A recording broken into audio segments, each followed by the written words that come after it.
But it's the time of when you get that fight, the time in your maturity. That's Yeah. what it is. And to me, and I'm going to ask Eugene and Israel both this question, to me, that might have been your most formative fight. That might have been the fight that you found yourself, that you came to be. Am I accurate? Yeah, I feel so. Yeah, I You go, mean, yeah, Eugene.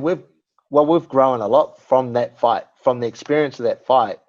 We grew exponentially just from that one fight, and that fight, like the background to that fight, let me tell you guys, is that Israel's had over 100 fights, and not in any single fight before that had I seen Israel's mentality tested to that degree. Not even close. Not even close. So the big thing we got from that fight was that when Israel is truly pushed to those into those deep waters, into that dark place, is that he can triumph. And we had evidence, we had hard evidence that he could do that. And that's the big thing that made us exponentially grow after that fight for me. Yeah. Yeah, that's why I named that fight, Eugene. For me, that fight you found out about yourself. Yeah. That that that was the fight that told you I belong here. Yeah. I can handle whatever it is that comes in these top places. I can rely on myself. I can trust myself. I'm the guy I need to be.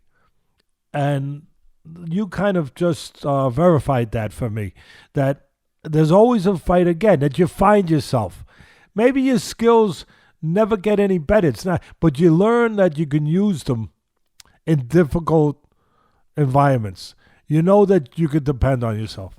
It's tremendously comforting as a trainer too, because you don't you don't ever wish for your fighter to be pushed to those limits.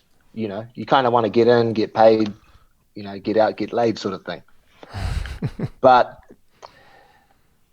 it's what's tremendously satisfying is that if you know that your fighter has been there and you know that they can work through that adversity. Whereas we never had that test before. I hadn't seen it. I only thought I knew about it. But now, moving forward, it's tremendously beneficial for me to know that my fighter can go to a place that not many people can.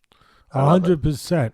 And for him, even more important, for him to know. Yeah, A lot of people yeah, don't realize that.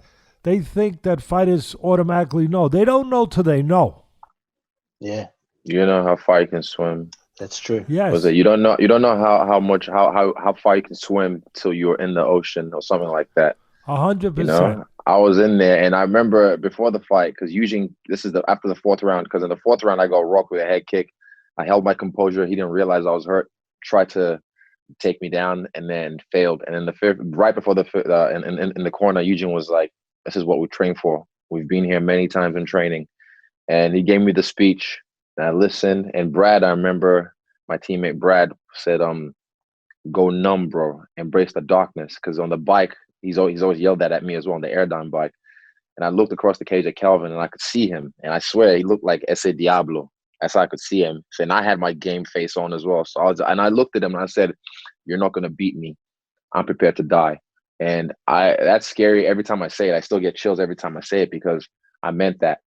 What a glorious death. What a way to go out, you know? And that's something that most people only dream of. But when I said that in that fifth round, Teddy, I was trying to kill him. I'm not mincing words, and I'm not that I'm trying to kill him. I was trying to finish him. Like if something, God forbid, I'm glad he was all right. But if something bad had happened to him in that fight, I would have been okay because I was ready to give my life up. And it's scary for me to say, but I found a new self. I found like the confidence that I could do that. Same thing that fight did for me. This last fight did for me. And a lot of people are scared about that. They're scared about that because they know what that momentum feels like. They know what that avalanche feels like. It's hard to stop an avalanche. When it gets going, you can't stop it. So like that fight did that for me, and this last fight did that for me in the sense of that momentum and that confidence. Like I know I belong. I know we're here. We're supposed to be here. You embraced Mm, a code of behavior. a code of living that is a warrior's code. Maybe I go further and say a lot of people are going to say, gee, I don't know, but a spiritual code where, X. yeah, I mean, I understand it. And that is what you're trying to get to.